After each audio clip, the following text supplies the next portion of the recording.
and welcome to Spilling My Guts, my podcast. This is episode 4. It's Life Spiller 79, the host. Man, wanted to dip back into some retro stuff, kind of talk about some retro things. The old great debate of which is better, the Super Nintendo or the Sega Genesis. And I wanted to get into a debate about that. But first wanted to cover a few topics and stuff like that. Just some questions. How you look at your collection as a whole, and how do you take in, or how do you do your calculations as far as your totals? I was wondering, how does everybody feel about digital games? With the new generation and even the last gen, being able to download games, even full games, like the second half of the last gen, we were able to start being able to download full games and stuff like that, not just downloadable games or downloadable content or extra content, whatever way you looked at it, I guess. But I wonder how you stack up your digital games. Me personally, I never really counted them, because I guess before I started collecting, I was already purchasing them, because most of the downloadable games, you get them on sale or they're just cheap, or because it's a digital version. I mean, you strip away everything. You don't have the box art, you don't have the book, you don't have none of the other additional things that come with it. You just have the digital game. And even the new generation, some of them are starting to compensate, because some people want to be able to have the box just to be able to say, hey, I got it. Because honestly, having the box kind of keeps me in perspective as far as knowing what games I got. Because unless I fire up the PS3 or the 360, sometimes I don't even recall all the digital games that I purchased. Because at this point, I have at least 50 digital games that I've downloaded, purchased over the years, probably over the last 2-3 years that I've accumulated. And I've never really added them on to my total number, I guess you can say, as far as my collection goes. I just consider them games that I have that are digital. The reason why I was saying that is because I just thought if I started counting those games, then it would bring my total amount of games to almost 600 games at this point. Because last time I checked, I'm almost at 530, I think, or something like that. But then with the digital games added on, that puts me well over 580 or something like that. So I guess it's just all in how you look at it. Because I'm a retro collector, and I look more at my retro stuff, because I accumulate that so much faster, because it's cheaper and it's easier to buy in bulk and, draw that up. And so the newer stuff, I have it and I count it, but the digital stuff, I don't count it as much, I guess because of the new age or the new way it's being done. But I remember speaking to one of the clients over the phone when I was doing some IT work, and he had some misinformation, or he had this perception that the PS4 only had digital games. He said, yeah, I got the box, the actual cart, or the not the cart, but the actual art box and everything, but it just had the code, the digital code that I had to enter, and then it would lead me to download my game. And he said that's all he had. He didn't have nothing else. So I was intrigued by that, because I am interested in getting the PS4, but I'm just waiting on the right time. I'm not really there's nothing that's just pulling me over besides the games. I mean, some of the games are interesting, but it's not enough in their catalog, I guess you can say, at this precise moment, that I can't get on the PS3. So except for Infamous and some of the first party games that have come out that are exclusive to the PS4, or games that are exclusive to the Xbox One. But nothing is really just pulling me over like this is a unanimous decision. Like, I got to do this today, and I got to get the Xbox One, or I got to get the PS4. But yeah. So I guess it was just some things that I was just thinking about, and just some stuff that was on my head that I was thinking about. So just let me know in the comments what you think about digital games. How do you stack those up? Are you for it, or are you opposed, or against the idea of digital games? I myself, being a collector, I'm old school.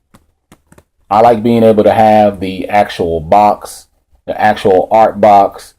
I mean, the disc, it ain't that much of a big deal to a certain degree, because those, there's going to be a time where, like the Xbox or my 360, I know that I would download the game just so it wouldn't burn out the engine or the motor in my 360, but I had hard drive space. Now, see, if I had nothing but a bunch of digital games, eventually I have to take, because I don't even have all my digital games downloaded on my PS3. I mean, I know I got at least, I think I did a count today just because of the conversation that I'm having over the podcast. I have at least 35 digital downloaded games, and then another thing is too, I got an email the other day from Sony saying some of the movies that I've downloaded or even content will no longer be available. So if I take it off or I erase it at some point, it's no longer going to be accessible to me. So I don't know how or what way they're going to do that with the digital games. I think it was just a movie they were telling me about. I don't know if they said about the games, but I do have some games from years back when I first got a PlayStation 3 that are no longer available. And even the trophies and stuff like that, they're not not available anymore. And so that was just kind of concerning to me. So just tell me what headlines today, and just reading over a couple of things. And one of my good buddies, Ronald, he's usually one of the first people that actually like or comment on my video. I actually have a lot of people that do that, and I really appreciate that, because it just inspires me to keep doing the content and keep doing podcast reviews, collection videos, all kinds of videos, pickups and whatnot. So it just inspires me to want to do more stuff. And he just asked me my opinion on the Fire TV. I actually just seen an article about it a couple days ago, and it was funny that he was asking about it, because I see that it's the big thing that's kind of going around, and people having discussions about it, especially the gaming aspect of it. It's supposed to be a streamlining the device, I guess you can say. They got their own controller, kind of like the Apple TV thing. It's actually got the game controller, a remote control, and a square-like box that's probably about maybe 5 inches thick or something like that. And it can kind of blend in with your furniture. So, with having Wi-Fi, being able to stream from this device, being able to play games and stuff like that, watch TV and all that. Because over the last few years, I've noticed that people have cut the cords on their cable. I remember reading an article last year about 800,000 people cut their cable cords because they were just tired of the pricing. I myself just got cable back and online and stuff like that, and the internet and whatnot, because everything is digital over here in the States. I don't know how it is for you, others over in the UK and stuff like that. We had a whole digital thing that happened where digital TV was going to be the new thing, and an analog was no longer being the signal. So you weren't able to use your antenna in order to draw a signal. So a lot of people were forced to cut the cords or change the way they were getting a TV signal, which was kind of weird and kind of messed up.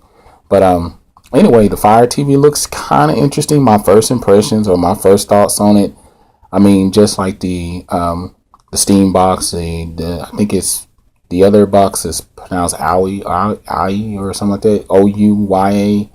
I mean, it's a concept, it's a thought. I mean, or a conception that's being brought into actuality. It looks pretty cool because it's saying they're going to have current gen games, and it's already out today. It's $99. So Amazon is going with it full steam ahead. No pun intended or anything. But yeah, some of the people already have already given their first impressions of it. One of the websites that I go to is gamebeats.com, GAMESBEAT. And they said that the controller seems kind of cheap, just as first impressions, and some of the games are not as quick with the response, and I guess that's to be expected because you're streaming, the video game. You're not gonna. I guess he was saying that it's not gonna be actually downloaded and stuff like that. So I don't know. We'll have to see. We'll see, because I know that somebody's going to perfect this, and somebody's going to beat out the Apple product and the Steam product and the other little conceptual ideas of a console and stuff like that. So, well, no. But my first impressions, I think it's kind of awesome. I think any leap or bound in technology is a step in a direction towards something, because I feel like somebody will come up with the idea, somebody will bring the idea into actuality, and somebody will come along the lines and perfect the thing. So it's always certain steps in it. So I never look down or on a new idea. I was trying to remember something Corey and I was talking about, some device, and I probably won't remember it right now because I'm not thinking about it, but I think it was another streaming device, and I think it was all in the controller, but now it's going to be utilized for something else. Another company bought it out. I can't even remember. It was like one of the first ones that was trying to do the Steam idea. If you know what I'm talking about, good. I don't feel lost. But if you don't, I'm sorry. But yeah, it was one of the first ones that had where you were able to basically stream games, and it was a concept. Like I said, it's a concept that was brought into actuality, and and now people are coming along, and they're probably somebody's going to perfect the thing. Somebody's going to get this right and subsidize the pricing range to where it's affordable. But like I said, it's going to go back to the digital thing, and so it's really about how you feel. So tell me how you feel about the Fire TV. Next thing that I was just reading in the gaming news, Adam Sessler, most people, know him from G4 TV. It was pretty awesome. I just caught on to his show maybe the last 2 or 3 years that he was around. So I didn't really get to see all of his TV show. But anyway, he's leaving Rev 3 Games. Only out there about 1.5 or 2 years. He said he want to be more behind the camera, pretty much after 17 years of being in front of the camera. He said, man, he's just pretty much burnt out, and that happens. And that just brings things into perspective for me when I take it on a personal note, because I personally don't know if I'll be able to do this thing this long, or how long I'll continue to come up with ideas, new concepts, new ideas. Really, I try to look to you guys, the viewers, people that just watch, or people that just happen to pass by my channel. I try to get ideas, or just ideas off of just looking at the games, or games that I'm currently playing, coming up with concept or ideas for new videos, because I don't like to do the same thing over and over again. But I do like to run a cycle of things that did work out, that did get a lot of views, because that lets me know that piqued people's interest. But yeah, he said he wants to move behind the scenes and kind of stay around behind the reins, because it is draining, because you have to put so much of yourself into it. Doing a channel is self-rewarding, but doing a channel like I'm doing it right now for the time being, because I have had people reach out to me, which is awesome. People have asked me to do podcasts with them, or go on their show, or just get the word out about their channel, about my channel, and we're just trying to negotiate a good channel or a good timing, because it's not about money. It's not, because I mean, if somebody comes along and offers me a contract, it would have to be something feasible or something that would be within the means of what I want, or otherwise I'm just going to continue to do it the way I'm doing it, because I like having my own channel, because it's simply my channel and I get to do whatever I want to do. So it's pretty cool, and then I get to talk about whatever I want freely. Few things that's just been going on. PlayStation, since the last podcast, they sold 6 million. Now they're at 7 million. The PS4 anyway. And that's pretty interesting to me, and I'm just glad to see that Sony got it right this time around. Just wanted to read off a few game stats of some things that was interesting to me. Let's see here. Like I said, the PS4 has sold 7 million copies, or 7 million consoles as of now. This week in software, global or worldwide, whichever way you want to look at it, Infamous is number one. Pretty awesome feat, because I didn't look it up on Infamous 1 and 2, but Infamous Second Son actually sold almost 700,000 copies, and that's pretty impressive. Especially for a PlayStation exclusive. That kind of lets you know, because I remember last gen, I mean, the games would sell pretty well, but they wouldn't do just phenomenal. I mean, and it was only because there was less less PlayStation 3 owners versus the 360 owners. As the last half or the last quarter of the gen was going out, then yeah, there was more owners and stuff like that. More people started to own the product, but it just speaks volumes as to how Sony is doing it right, and I'm glad for them. Number 2 was the Metal Gear 5 Ground Zero. A lot of people, and it sparked a lot of controversy right about now, because they end up finding out the game was only about 2 hours, and some people paid around $30 to $40. I'm interested in it, but I'm not interested in it at that level. I think on the PlayStation Store it's about $20 or something like that, and that's still not reasonable. I mean, I'll probably go nab it up at GameStop and just pick it up. And for the first time, I stopped using my GameStop card, my rewards card. Is funny because I've been having a GameStop card, whatever name, is in transition to 3 different names since I've had the card. And I probably had the magazines. I've probably been a subscriber to the magazines for like 5 years.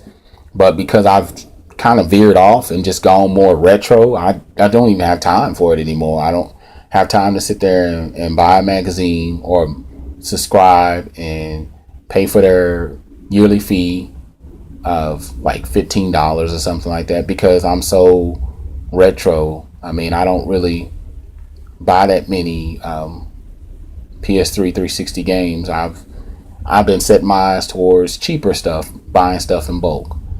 Number 3 was the Final Fantasy 10 and 10 10.2 or 10-2, the HD remaster. That actually it did over 300,000 copies, and that's pretty impressive. Oh, the Metal Gear 5 did over 400,000 on the PS4, and on the PS3 it did about 200,000. So almost, it looks like a total of 650,000 for Sony. Now Xbox One, Titanfall, I think it did almost 1 million last week. But this week it did about 200,000, so it had a big drop, which I fault Microsoft for that, or not Microsoft for that, but the makers of Titanfall. It did well on the PC. Actually, I think it only did about 100,000 or something like that on the PC last week. So it did a drastic drop, and then probably mostly due to the part of Infamous Second Son coming out. So we'll see what happens the next week. But I still am holding on, because I remember GTA 4 when it had the Ballad of Gay Tony and the damn biker little DVD or the DLC. They had an exclusive on it for a long period of time, and they wouldn't, they basically bought out the rights to have the initial DLC. But what I come to learn after so many years is that they were under contract and they were obligated, Rockstar or 2K was obligated to uphold to that contract only for a certain period of time. And then after that certain period of time, they had free reign. So then they let Sony be able to have the Ballad of Gay Tony, because that was a big controversy too at that time, because a lot of people wanted that DLC, and it eventually became available on disc. It was a digital download at the on the Xbox store, and then eventually it became available on the PlayStation store, but then you eventually were able to buy it on disc because a lot of people were requesting it on disc. So I thought that was cool. So I think that after this contract is over with Titanfall, you're going to see Titanfall 1 come out. Just like Mass Effect. Mass Effect had a contract, or EA was contractually obligated to uphold to a certain contract with Microsoft, because 1 and 2 of Mass Effect came out on the 360. But then eventually they were able to bring out part 3 on Sony, and then Sony was able to go back and put the whole trilogy on one disc. So I think after a certain period of time, you're going to see Titanfall 1, because they already talked about Titanfall 2 coming directly to the PS4 and the Xbox One. So look forward to seeing that. Number 6 was Mario Party Island Tour for the 3DS. Did 140,000. Sengaku did 130 for the PS3. The J-Stars Victory, 100,000. Dark Souls 2 last week sold really well.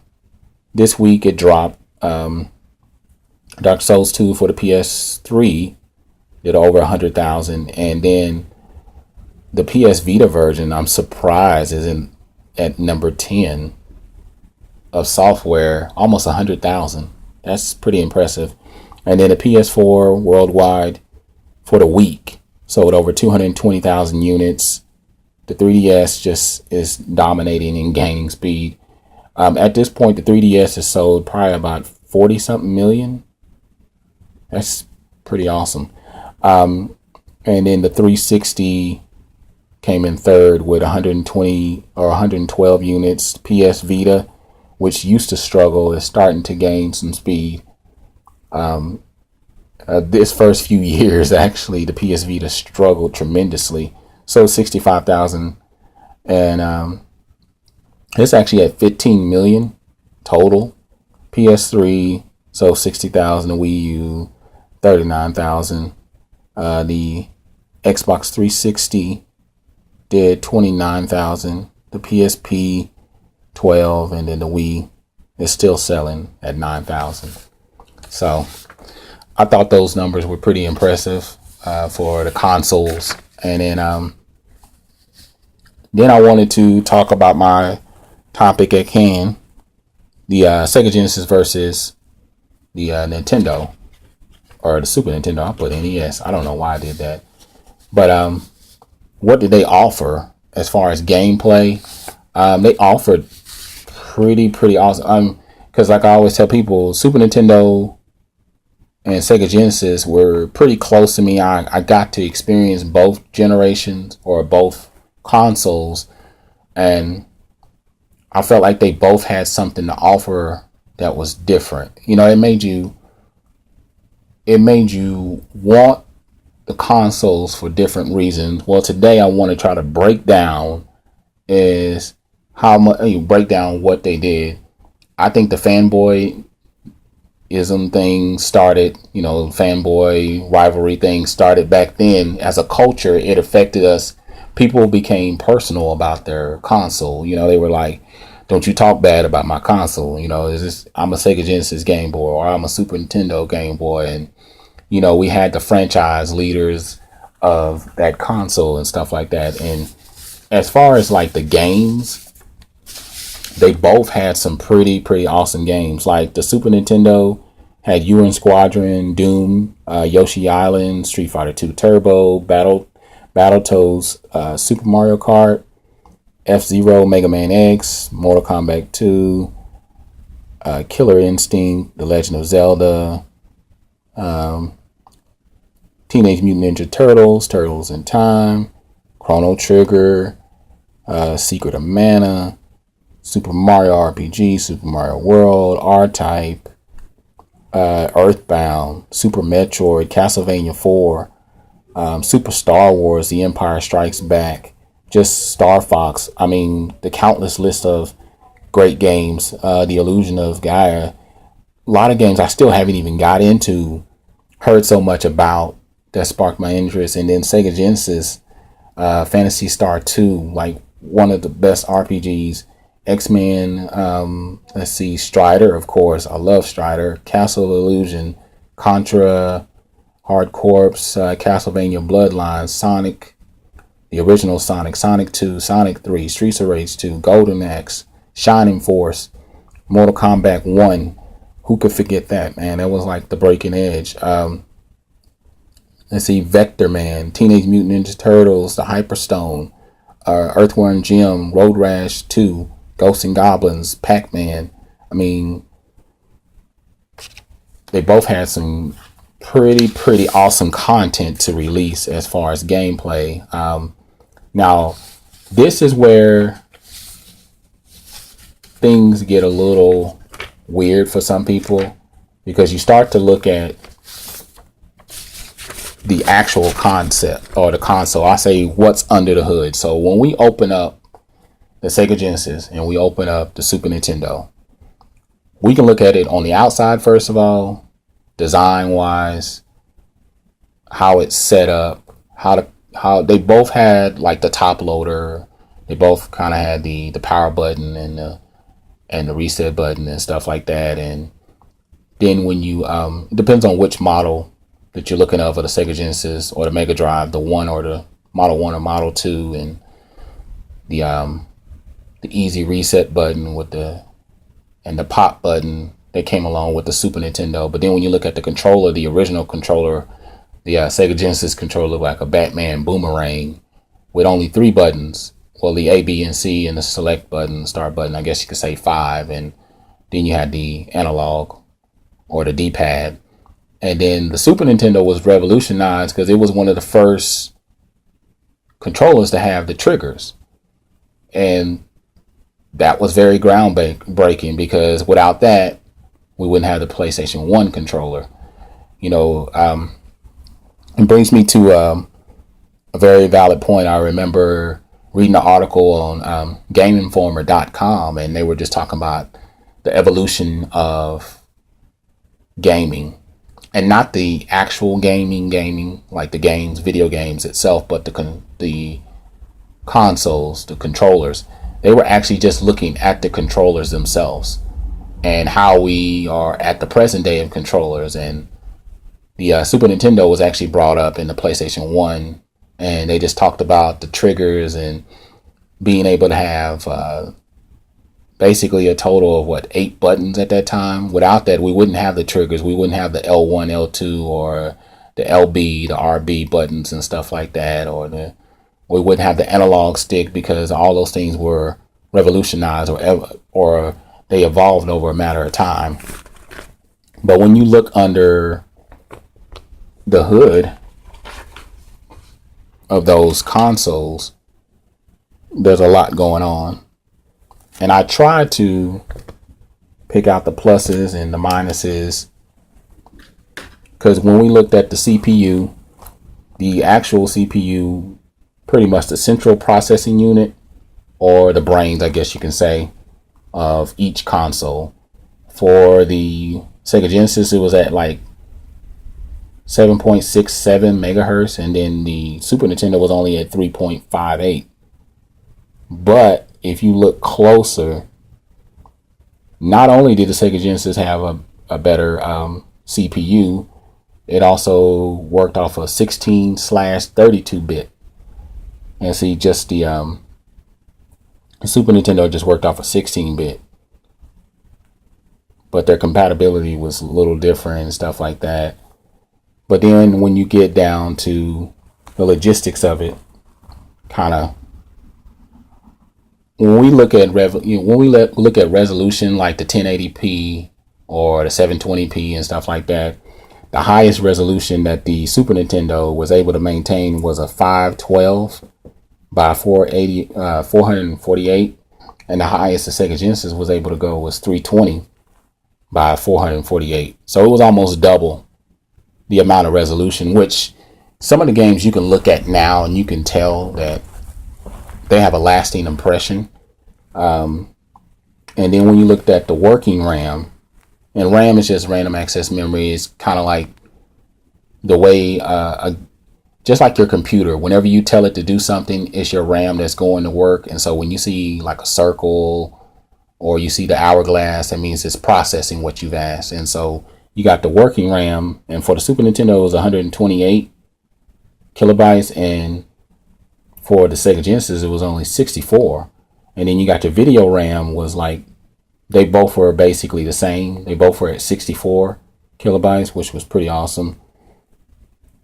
Now the video RAM bandwidth, kind of like the bandwidth that we use for our wireless, pretty much the speed that you would consider, I guess you can say, because everybody always think about how many megs do you use on your wireless. Mine's happen to be 15 megs. So the bandwidth speed and stuff like that, that's what you have to look at when it says video RAM.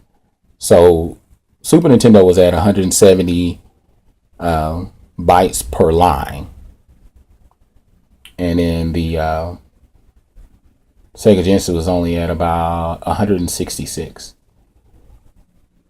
But when you look at the Sega Genesis closer, it had another underlining section to it that was 240 or 204. So it was a little bit better when it came to the video. Audio, the audio RAM, or the audio or the sound, I guess you can say, how it processed. Like if you're listening to the music on a video game, it has its own audio sound. It has its own RAM to it. Even in the processor, it has its own little chip just to create that sound, without the skipping, without the pausing, without the echoing or the bad sound effects. It's just funny just thinking about all this stuff, because I never thought about it like that. The audio sound was 64 KB or 64 kilobyte on the Super Nintendo, and for the Sega Genesis it was only 8. And I'll leave links to this stuff down in the description box so you can be able to read the articles for yourself and decipher a little bit stuff here and there. But other things that just stood out to me was like the color RAM, or the colors that were used, was like 512 for the Super Nintendo, and it was only 72, which I come to find is very true, because a lot of the Super Nintendos are very vivid with their colors. Very they use different colors, and it's just funny to me. And even another one, like the color palette that I was reading about, is like 32,000 on the Super Nintendo, and it was only 512. And when it says color palette, just think about like a layer upon layers of colors. Basically, visually is able to give you more of a realistic look to a certain character, to a certain element. It makes things pop just that much more. It makes things come alive that much more. So it's pretty cool, because you have to think of something like an outer lining of, or a shadow effect of something, but as you're able to add more and more layers of colors, you make things come alive. So that's pretty cool. And then of course the smaller stuff about the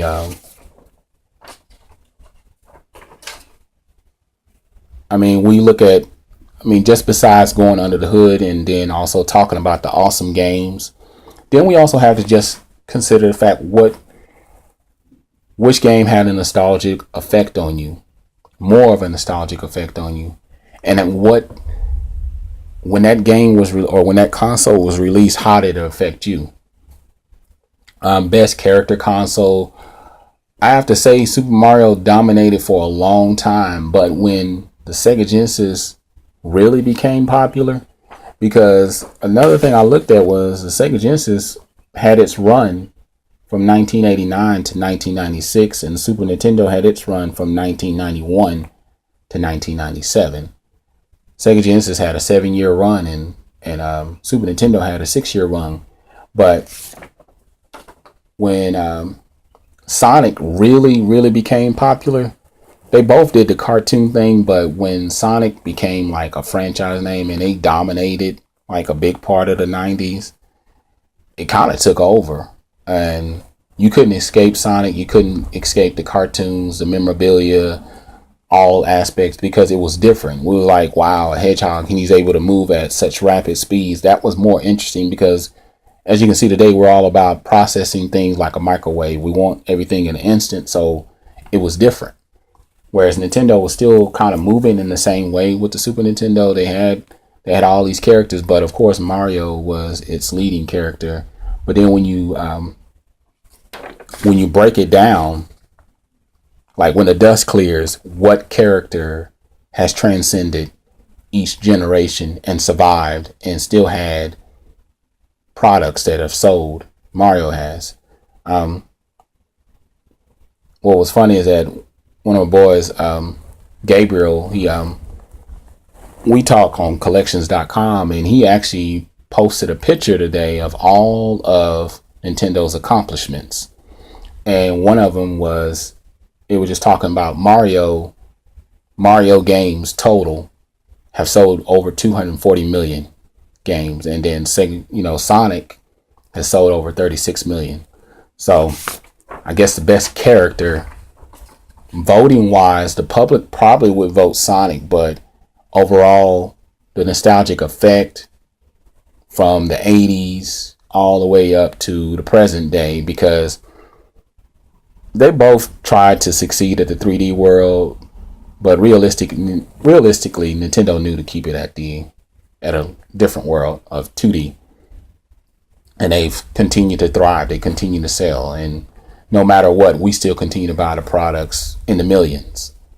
I mean, the Wii era was like total dominance. And most sales worldwide, when you pull up what both consoles did, the Super Nintendo the Sega Genesis console wise did almost 30 million worldwide, and then the Super Nintendo did almost 50 million. So about 20 million, give or take a little more, than the Sega Genesis. So it's just pretty interesting to break down. And for me personally, I've loved my Super Nintendo, and it's my favorite Nintendo, or it's my favorite system of all time. Probably always will be. And maybe my TurboGrafx-16 and my PS2. It's hard to debate. Those are tough consoles to debate because of nostalgia, because of memories, because personally how it made me feel. But I've grown to love my Sega Genesis and some of the newer games that to me they're new because I'm just discovering them and figuring them out. But yeah, tell me what you think about that. Tell me what's your favorite console and why out of the Sega Genesis and Super Nintendo. Tell me some good games that came out on the system besides the games that I named for both systems. And just tell me reasons why you think one is better than the other, because I'm a techie guy. So when I look under a hood of something, I'm not going to look at the body of the or the design of something. I'm going to look at the performance and how it works out. And a lot of the Super Nintendo games just perform better.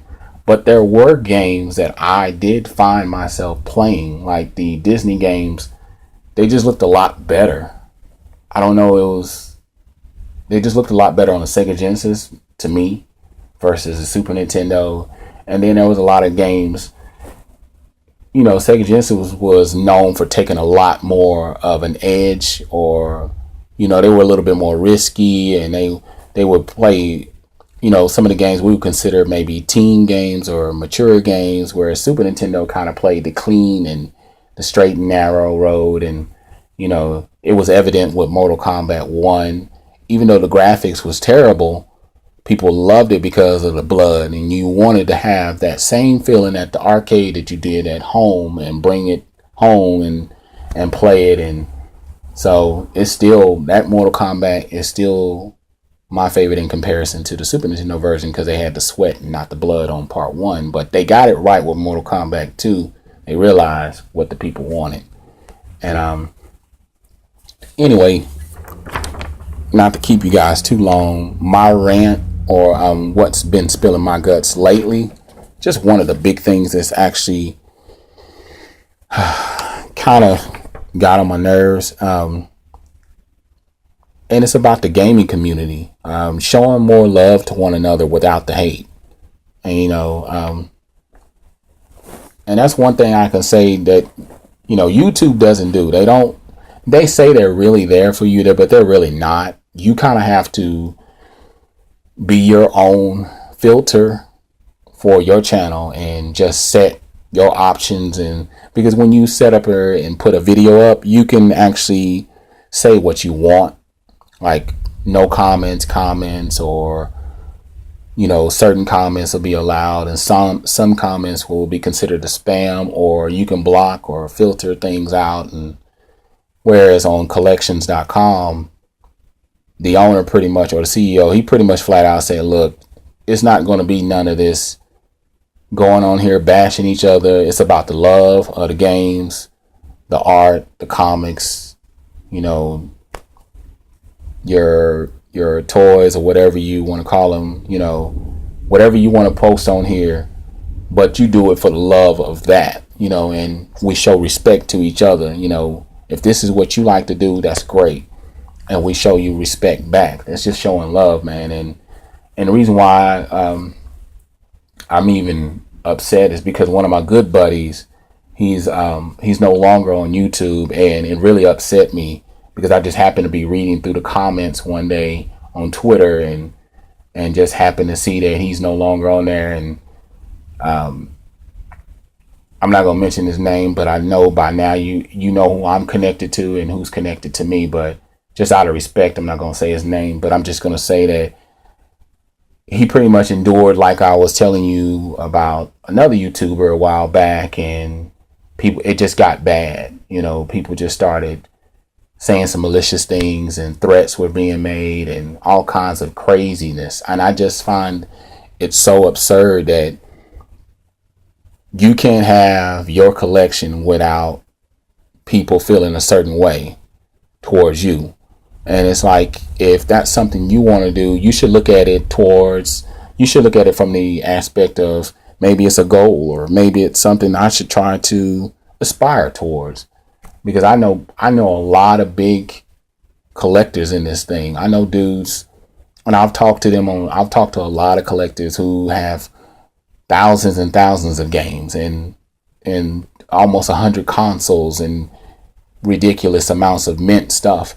But I have respect for them for what they do.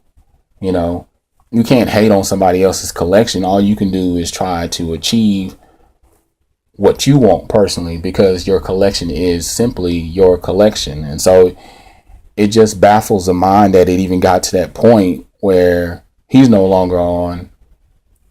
And like I told you guys in the past, I've had people say some malicious things to me, and I've had to bounce back. And I've had people say stuff to me on different social sites and stuff like that, and just flat out just venting whatever is on their mind. And we just have to realize there's there's people that troll your page. There's people that just come on there and just randomly say some stuff because these ain't your subscribers.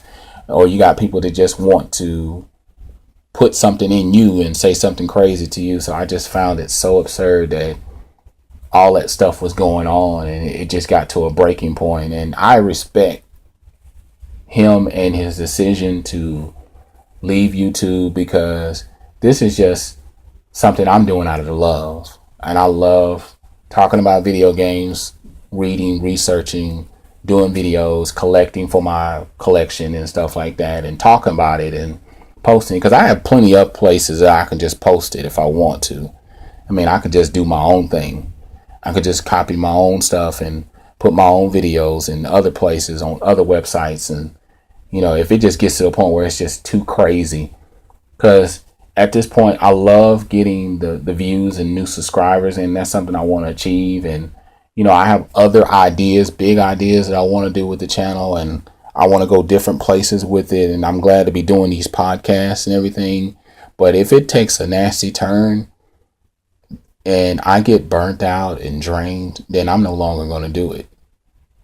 And when the love is not there, there's no need to do it no more. And when people have taken the fire out and they just made it a terrible experience, then it's time to be done. It's just something to think about, man. If you don't want to be on that person's channel, if you don't like their content, then just stop watching.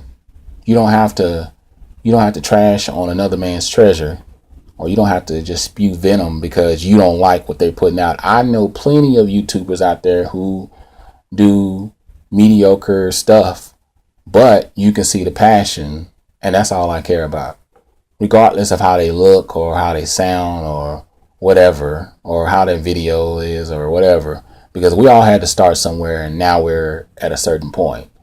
I'm getting close to 400 subscribers, so I'm really pushing, and I'm proud of that accomplishment, and my goal is to get to 5, and I know I'm going to get that and then go beyond and keep going.